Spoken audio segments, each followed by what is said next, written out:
Alright, let's cut straight to the chase. Rugby's having a full-blown identity crisis. And the All Blacks versus Springboks tour. That's just the battleground where this war of ideologies is going to explode. You think this is about tackles and tries? Nah. It's about the soul of the sport.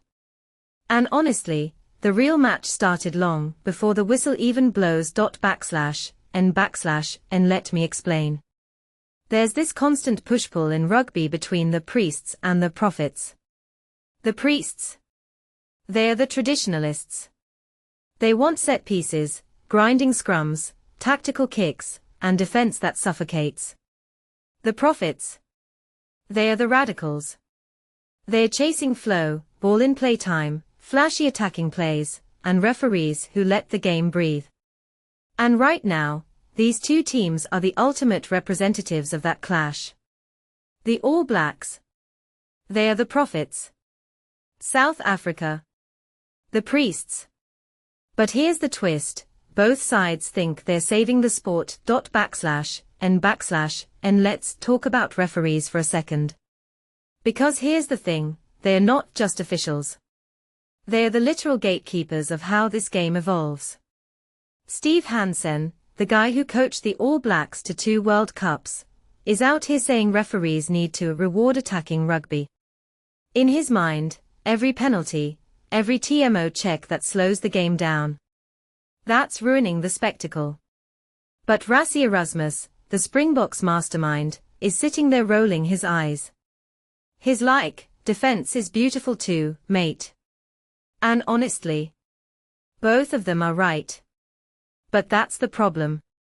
Rugby's stuck in the middle, and referees like Matt Carley, the guy who'll be in charge of the first test, have to make split-second decisions that'll either speed the game up or slow it down. It's like asking a chef to make a cake without knowing if the recipe calls for chocolate or vanilla. And now, let's zoom in on the scrum. Because if you think scrums are just a boring reset, you're missing the point. For the Springboks, scrums are a weapon. They are not just about winning the ball, they are about breaking the opposition. And Tyrel Lomax, the All Blacks tight head prop, is the guy who has to stop that. Last time these two met, Lomax had a rollercoaster. First, he got utterly dominated by Ox and She. The crowd was losing it. But then he bounced back, held his own, and even started pushing back. That's the thing about scrums, they're a microcosm of the entire series. If Lomax can't stand his ground, South Africa wins the battle before the game even starts.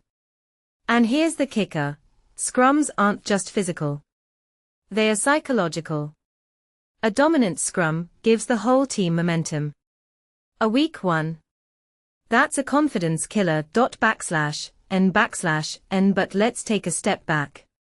Why does any of this matter? Because rugby's at a crossroads.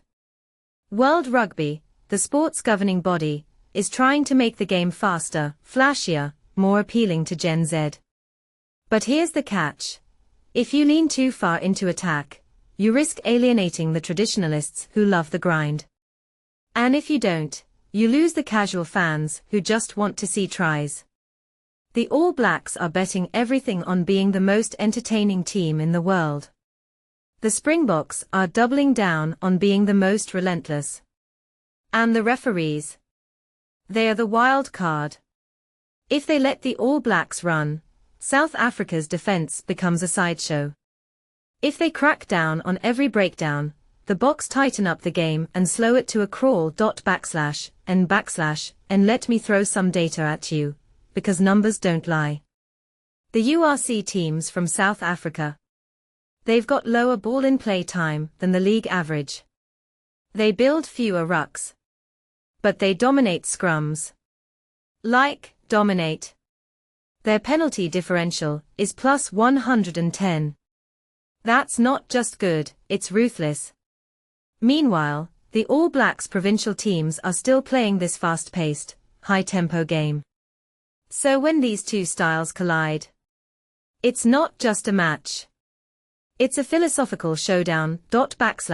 n backslash n, and here's the part everyone's ignoring, this isn't new. The article references this wild story from the 1970s where a ref got praised for letting the game flow, only to get slammed by the RFU for the exact same performance a week later. That's the phony war they're talking about. The same debate has been raging for decades. But now, it's amplified. With social media, with money, with global audiences. And this tour. It's the moment where rugby's future gets defined. /n/n, so what's my take? I think rugby needs both. You can't have chaos without structure. But you also can't have a snooze fest. The magic's in the balance. But here's the problem, nobody agrees on where that balance is. And until they do, every test match's going to feel like a political debate with shoulder charges and lineouts. /n/n, what do you think? Should rugby prioritize entertainment or tradition? Drop your thoughts below. And if you're heading to the next match, bring popcorn. Because this isn't just a game, it's a revolution.